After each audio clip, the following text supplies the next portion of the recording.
जिसके गले में कंठी नहीं, मुख में नाम नहीं, जो भगवान से विमुख है या भगवान का नाम ही नहीं जपता, भगवान से, ऐसे आदमी के हाथ का पानी भी ना पिए, क्योंकि उससे भगवत विमुखता बढ़ती है। जो भगवान का नाम नहीं जपता, भगवान का नाम नहीं लेता, हमें उसके हाथ का खान पान स्वीकार नहीं करना। राम राम के नाम को जहां नहीं लवलेस, पानी तहां न पीजिए, परिहरिए सो देश। जिस गांव में वैष्णव नहीं होता था, चतुर्भुजदास जी उस गांव में डेरा नहीं डालते थे, उस गांव का पानी भी नहीं पीते थे। वही सपूत है जो भगवान की भक्ति करता है, राष्ट्र भक्ति करता है, समाज को सुख पहुंचाता है। नहीं तो जन्म लेने का मतलब क्या रहा? वहां कबहू न जाइए जहां न हरि को नाम। जिस रिश्तेदार, नातेदार, मित्र, व्यवहारी, जिस मंडली में भगवान का नाम जप न हो, कीर्तन न हो, उस घर न जाए, उस रिश्ते में न जाए, उस समाज में न जाए। क्या हो रहा है इस समाज में? भगवान की चर्चा तो दौड़ के जाओ, सुनो क्या हो रहा है। इधर उधर वार्तालाप, तर्क विवाद, राजनीति, हट जाना चाहिए। जहां भगवान की चर्चा, भगवान नाम कीर्तन नहीं हो रहा, उस सभा में नहीं बैठना चाहिए। किसी की निंदा हो रही, कोई तर्क विवाद हो रहा हो, भक्तजनों को वहां नहीं विश्राम मिलेगा। अगर पाप पहाड़ के समान भी है और रत्ती भर नाम हो गया तो सारे पापों को भस्म कर देगा, पर आगे से पाप ना हो, यह सावधानी रहे। जो नाम के बल से पाप करते हैं उनकी बड़ी दुर्दशा होती है, उन्हें पाखंडी कहते हैं, उन्हें दंभी कहते हैं। और जिन्होंने जाना कि मेरे से पाप हो गए, अब कैसे निराकरण हो, कैसे हम इनसे मुक्त हो, और भगवान का भक्त मिल गया और नाम महिमा सुनी, धाम महिमा सुनी और लग गए भगवान के नाम में, तो निष्पाप होकर महात्मा बन गए, भगवान को प्राप्त हो गए। ये सिद्धांत है। ऐसी महिमा नाम की जारी करे सब छाल। चाहे जितने बड़े बीमार हो, चाहे जितनी बड़ी परेशानी हो, नाम जप करके देखो, सब परेशानी शांत हो जाएगी। एक अलौकिक आनंद रहेगा। भारी से भारी दुख में, भारी से भारी रोग में एक अंदर एक अलौकिक स्थान है, जहां बैठ जाओ तो एकदम वातानुकूलित कक्ष, सम, न दुख न सुख न लाभ न हानि न हर्ष न सुख न जन्म न मृत्यु। नाम जब से वो दरवाजा खुलता है, अंदर ही है। उसी में बड़े बड़े संत जन आराम करते, आनंद से पड़े रहते। सोवत पाव पसार, काहू के बल भजन को काहू के आचार, व्यास भरोसे कुंवर के, वहां सोवत पाव पसार। वो कमरा है अंदर एक आत्मस्वरूप, जिसमें शम है, शम, कोई भी क्षमता नहीं, वो नाम से खुलता है। जितना नाम जप करोगे उसी में मस्ती रहती है। हर समय निश्चिंत, निशुक, निर्भय, एक अपार आनंद। नाम संकट में लो लाइए, दूरी करे सब व्याधि। जिसको भी कष्ट है, इसीलिए कह रहे हैं बात को समझो। ये जंतुर मंतुर, ये कलावा, ये सब तुम्हारे दुखों को दूर नहीं कर पाएंगे। सब प्राकृतिक हैं, विचार करके देखो, ये सब प्रकृति से बने हुए हैं। तुम परमात्मा के अंश हो, तुम्हें एक भ्रम हो गया है। परमात्मा अंश जब प्रकृति से सुख भोगने की इच्छा करता है तो अशांत हो जाता है। इस अशांति को ज्ञान के द्वारा नष्ट करना है, भजन के द्वारा नष्ट करना है। ये सब कुछ नहीं होने वाला, इनसे कुछ नहीं होने वाला। जैसे मैं मर रहा हूं अपने श्रवण कुमार के वियोग में, ऐसे अपने पुत्र के वियोग में मरेगा। ऐसा बोला था श्रवण कुमार के माता पिता ने, ऐसा ही हुआ महाराज दशरथ जी को, हुआ ना। चल दिए जंतुर बांधने, तुम्हारे प्रारब्ध काट देंगे। इसी में सब फंसे हैं। एक लौंग ले आओ, खोट ले आओ, ये कर ले, और यहां गरुड़ जी महाराज के जंतुर बांध देते का भुसुंडी जी, जाओ तुम्हारा भ्रम ठीक हो जाए। नहीं, पूरी राम कथा सुनाई, ये है भ्रम दूर करने का, ये सब बवाल।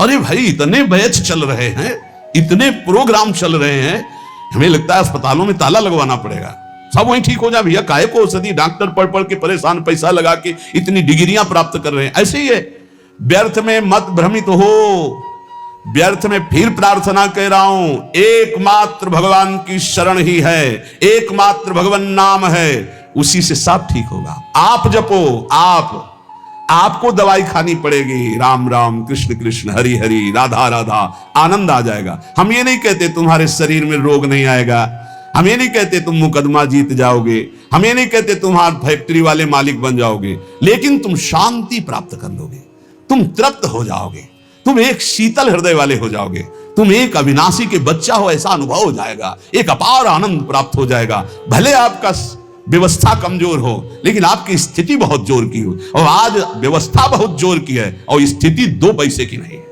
जहां देखो वहीं घुटने टेका पड़ा है, चाहे काम हो, चाहे क्रोध हो, चाहे लोभ हो, चाहे मोह हो, चाहे मद हो, सब रौंदे फेंक के दे रहे। क्यों? क्योंकि भगवान का भरोसा नहीं। बोले काला जादू होता है, हाँ, कपड़ा मत दे देना, नहीं तो बोले वो काला जादू कर देगा। तो तुम लाल करो काला करो, हमें ऐसा काले जादू ने फंसा लिया है कि आज तक ले जो हट पाए। तुम्हारा काला जादू क्या करेगा? श्याम सुंदर से ज्यादा कोई काला जादू है? देखो उसका जादू, निमिष मात्र में अनंत ब्रह्मांड रच दिए, इतना बड़ा जादूगर है। और ये भी बात जान लो, सबसे बड़े अघोरी जानते कौन है? भगवान शिव। सब चेला हैं उनके जितने हैं। तो यह ना समझो कि पुराना भूल थोड़ी जाता है, नहीं, पुराना भूल थोड़ी जाता है। हाँ, वो सब है, वो है बहुत बड़ा सिम कार्ड है, जिसमें एक कोने में वो भी है, और उसमें ऐसा है महान काल को भी रोकने की ताकत, इसीलिए उनका एक नाम मृत्युंजय है। मृत्युंजय, मृत्युंजय नहीं महामृत्युंजय, काल ही नहीं, उनका एक नाम महाकाल है।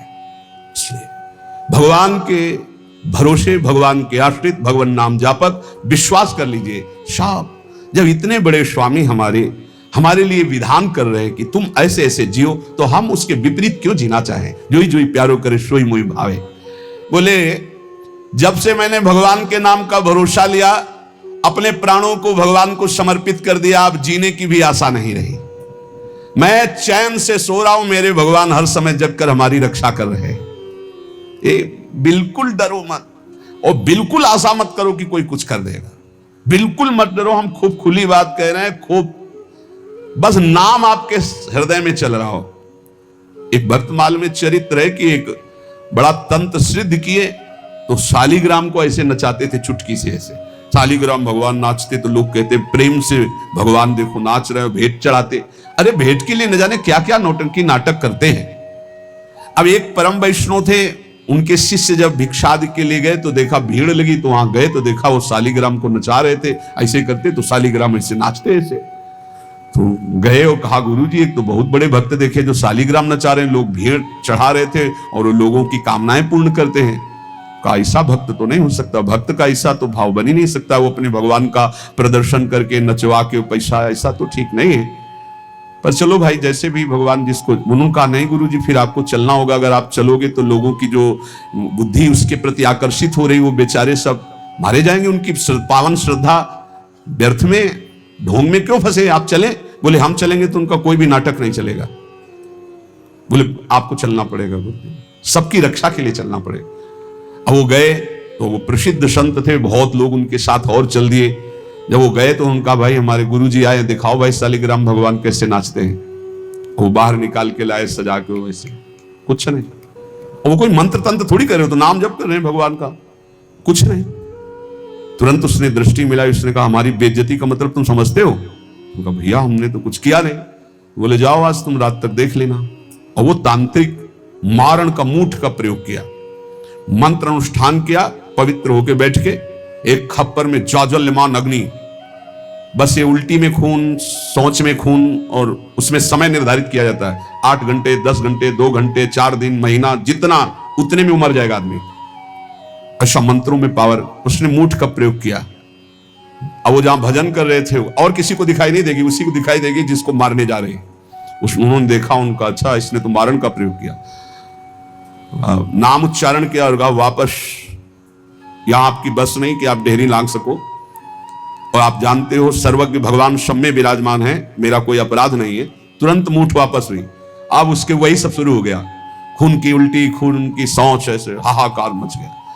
लोगों ने आगे बताया कि मर रहा है, तड़प रहा है, दौड़ के चलो। गए और कहा देखो तुमने मूठ का प्रयोग किया, ये लोग जान नहीं रहे, वो स्वयं आकर तुम्हारे ऊपर दंड दिया। जानते हो क्यों? क्योंकि हम भगवान का नाम जप करते हैं। अगर आप नाम जप करना शुरू करने का वादा करो तो मैं बचा सकता हूं, अन्यथा आपकी मूठ आपको ही मार देगी। हाथ उठा के कहा मैं शरण में हूं, मेरी रक्षा कर लो। कुछ उनको मंत्र थोड़ी पढ़ना पड़ा, अपने आप सब शांत हो गए। भगवान की भक्ति की महिमा हो।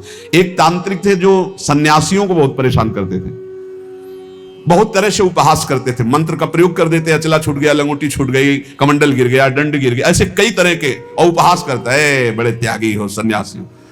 पूज्यपाद श्री धर्म सम्राट करपात्री जी के से सन्यासियों ने कहा बहुत बेइज्जती करता है सन्यासियों। कहां है? तो उन्होंने बताया अमुक जगह। गए, नारायण नारायण नारायण, उसने अपने मंत्र का प्रयोग किया, कुछ नहीं। हाँ और भाई जितना पावर हो कर लो। उनका आप धर्म सम्राट करपात्री जी हो क्या? बोले आपको इस परिचय से क्या मतलब, आप अपना तंत्र का प्रयोग कीजिए और जब आपका हो जाए तब मुझे बताना, बस एक बार नारायण बोलूंगा। साष्टांग दंडवत हुआ महाराज क्षमा को। बोले आज के बाद किसी संत और सन्यासी क्यों और सबके अंदर क्यों नहीं ऐसा हो, क्योंकि भजन नहीं। भजन में अमोघ सामर्थ्य, नाम में अमोघ सामर्थ्य, कोई भी तंत्र मंत्र जादू टोना कोई भी नहीं आ सकता। आप अकेले नहीं हैं, आपके आसपास शक्तियों की सुरक्षा है। आप क्या समझते हो, आप श्री जी के गोरे चरणारविंद की शरण में हो तो श्री जी के चरणों में सुदर्शन चक्र, श्री जी के चरणों में कौमुदी की गदा, श्री जी के चरणों में सब जो चरण चिन्ह है वो किसके लिए हैं, हमारे लिए ही तो है। हम भक्तों की रक्षा के लिए हुए हैं। श्री राधिका चरणारविंद की उपासना करने वाले उपासक की सुरक्षा चरण चिन्ह करते हैं। आप ऐसा ना समझना कि भूरी गोरी किशोरी नील कमल लिए हैं, कुछ तो है नहीं इनके पास, एक डंडा भी नहीं तो रक्षा क्या करेंगी। इनके चरण 19 चरण चिन्ह है, वो सदैव अपने जनों की सुरक्षा में रहते हैं। और उनके प्रियतम जितने शक्तिशाली सब उन्हीं से शक्तिशाली है। इसलिए निर्भय, निश्चिंत, निशोक। हां, अगर कोई प्रारब्ध भोग है तो वो अपने को भोगना है, मुस्कुराते हुए भोगना। ये नहीं मानना कि किसी ने कुछ कर दिया है, किसी की ताकत नहीं कुछ कर सके। भगवान नाम जापक का शरीर में जो दंड आता है, प्रारब्ध आता है, वो भोगना पड़ता है। हाँ, यहाँ बरगदिया बाबा थे सेनपुर के बगल में, दूधी कगार के बीच में। वो गंगा जी में सदैव खड़े होकर भजन करते थे, तो कछुआ ने काटा। धीरे धीरे वहां सड़न पैदा हुई, कीड़ा पड़ गए, पूरे पैर में कीड़ा पड़ गया। डॉक्टर के पास जाने की रुचि प्राय एकांतिक महात्माओं की नहीं होती, तब तक जब तक भगवत आदेश नहीं होता तब तक उसे सहते रहते हैं। बड़े बड़े कीड़ा उनके पैर में देखे गए। भीषण कष्ट होता होगा, लेकिन वो कभी पीड़ित नहीं देखे गए। अब ये प्रारब्ध भोग था उनका, और वो पहले से कह रहे थे कि सब लोग आते हो, जिस दिन प्रारब्ध उदय होगा उस दिन कोई नजदीक नहीं दिखाओगे। तो इतना सड़न और इतना कि सब बाहरी केवल सुख सुविधा, सबको ये भ्रम हो गया कि इतने बड़े भजनानंदी कहे जाते थे, जब इन्हीं के पैर में कीड़ा पड़े सड़ रहे तो इनका भजन क्या। वो सिद्ध पुरुष थे, वो केवल अपने प्रारब्ध शरीर का क्षय कर रहे थे। तो ये कोई ऐसा ना सोचे कि किसी के ऊपर कोई अपना प्रभाव दिखा दे। ये उन्हीं के ऊपर दिखा सकता है जो भजनहीन है, भजन नहीं हो रहा। अगर भजन करोगे तो किसी की भी ताकत नहीं है कि आपको दुख पहुंचा सके। करे भक्ति भगवंत की और करे कबहु नहीं चूक, तो हरि रस में साचो रहे ये साची भक्ति मलूक। यदि सच्चे भाव से चलोगे, भगवान की भक्ति करोगे, नाम जप करोगे, तो हर समय भगवान की सुरक्षा बनी रहेगी आपके ऊपर, भागवतिक सुरक्षा बनी रहेगी। ये अनुभव होता है हर समय भगवान की सुरक्षा का, भक्त को अनुभव होता है भगवान मेरे पास है। जे तेरे घट प्रेम है तो कहीं कहीं न सुनाओ, अंतर्जामी जानिए अंतर्गत को भाव। सुमिरन ऐसा कीजिए दूजा लखे न कोय, ओठ न फरक देखिए प्रेम राखिए गोय। ऐसा भगवान का भजन करो कि ओठ भी फड़कने न पावे, अंदर ही अंदर नाम चले, कोई जान न पावे तुम कितना नाम जप करते हो। अंतर्यामी भगवान का यदि चिंतन कर रहे हो तो किसी को बताने की, दिखाने की, जताने की जरूरत नहीं। और जब आप ऐसे भजन करोगे तो जहां जहां बच्चा फिरे तहां तहां फिरे जुगाए, कहे मलूक जहां संत जन तहां रमैया जाए। जैसे बछड़ा जहां जहां जाता है गाय रंभाती जाती है, ऐसे जहां भक्त चरण रखता है वहीं भगवान होते हैं आसपास। चिंता करने की जरूरत नहीं है। माला जपो न कर जपो, जिभ्या जपो न राम, ये उनका विश्राम पद है, उनका स्वयं का विश्राम स्थान है ये दोहा उनका। माला जपो न कर जपो, जिभ्या जपो न राम, सुमिरन मेरा हरि करे मैं पाया विश्राम। ये स्थिति है, ये स्थिति, ये स्थिति है। ना हाथ से माला जपता हूं ना जबान से नाम जप करता हूं। माला जपो न कर जपो, जिभ्या जपो न राम, सुमिरन मेरा हरि करे मैं पाया विश्राम। मैं खो गया हरि में, अब हरि ही स्मृति बन करके चल रहे, मैं हरि स्मृति। स्मृति के अभिमान का भी त्याग जो है वो ये स्थिति है। ये तुम न शुरू कर देना, हा कि न माला जपू न कर जपू न जिभ्या जपू, अब मेरा हरि सुमिरन कर रहा है। ऐसा स्थिति की बात है। प्राय ये बातें ज्यादा पकड़ी जाती है सिद्धावस्था वाली, कि जैसे उसमें लिखा ना सुधानिधि में, लिखंति भुजमूल तो न खलु शंख चक्रादिकम विचित्र हरि मंदिरम। तो एक साधक मिले, अन्य कैसे मिले, तो श्री हरिवंश ने कहा आज तिलक रचना नहीं, उसकी जरूरत नहीं। अच्छा सुधानिधि नहीं पढ़े आप? उनका जी वो लिखन थे मुझे मूल तो खलु संग चक्राधिकम। उनका हरिवंश महाप्रभु से बढ़कर, महाप्रभु तिलक लगाते हैं, राधा वल्लभ जी तिलक लगाते हैं, गुरु जी तिलक लगाते हैं।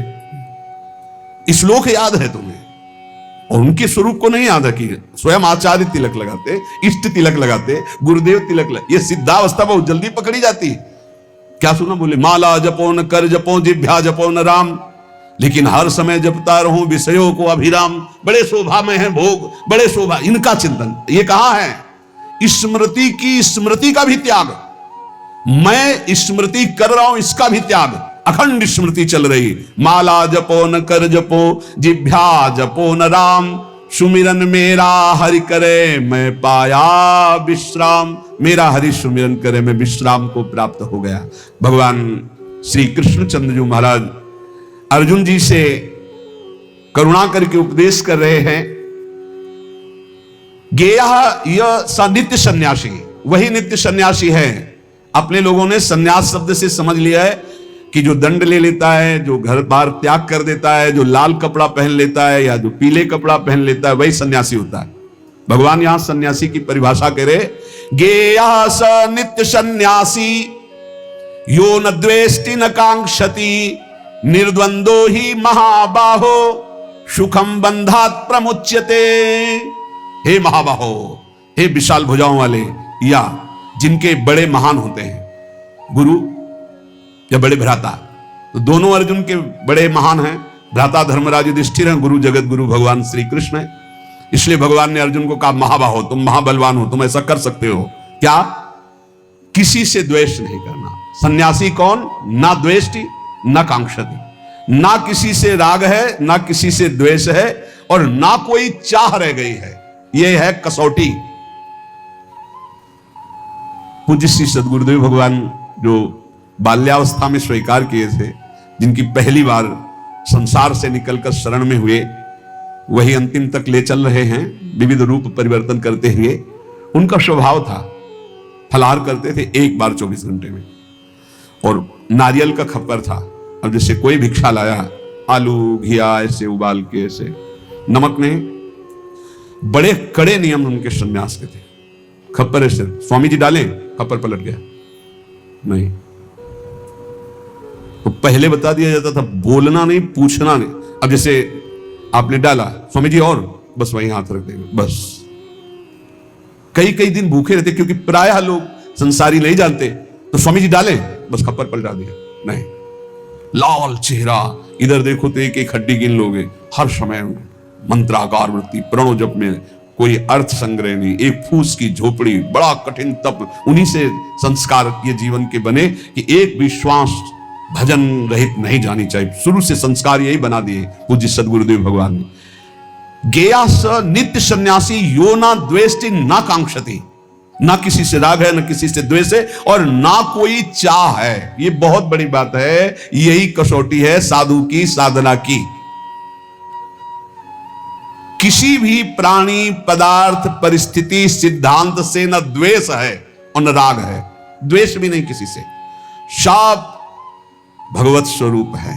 ये सब मलिन अंतःकरण, ये वो इनका उनका, ये धर्म वो मजहब ये मजहब, एक ही है।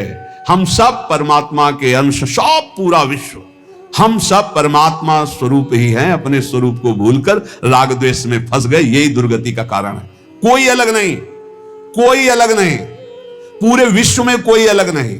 आप किसी महापुरुष की वाणी पढ़ के देखो, चाहे किसी भी धर्म के किसी भी महापुरुष की वाणी पढ़ के देखना, और उसका सही अर्थ निकालने के लिए पावन बुद्धि होनी चाहिए। नहीं तो आप धर्म ग्रंथों का अर्थ गलत कर देंगे तो उनका आदेश गलत आपको समझ में आने लगेगा। धर्म ग्रंथ सर्वहित सर्व मंगलमय है। जो लिखा हुआ है, जैसे अपने यहां लिखा हुआ है, आताताई को मार देना चाहिए। भगवान श्री कृष्णचंद्र जी अर्जुन को कह रहे हैं, जिस समय अस्वस्थामा ने 5 ब्रह्मास्त्र चलाए पांडवों के लिए और 1 ब्रह्मास्त्र गर्भस्थ शिशु के लिए, उसी समय कहा घोर आताताई गर्भस्थ शिशु को मारने के लिए ब्रह्मास्त्र का संधान, मार इसको, इस आताताई को बिल्कुल नहीं छोड़ना। और फिर क्या कहा? ब्राह्मणत्व से युक्त ब्रह्म ऋषि को कभी जान से नहीं मारना चाहिए। मेरी आज्ञा की पूर्ति की जाए। मारना भी है और मारना भी नहीं। ऐसा ही किया अर्जुन जी ने। मुंडन कराकर उनका ब्रह्म तेज छीन करके निष्कासित कर दिया, हो गया मारना, और जान से भी नहीं मारा। शास्त्रों की आज्ञा को समझना बड़ा कठिन। भजन के द्वारा सबकी बुद्धि शुद्ध हो, ऐसा सोचना चाहिए। भजन के द्वारा ना द्वेष्टि ना कांक्षति, ना किसी से राग ना किसी से द्वेष और ना कोई इच्छा, वही सन्यासी है।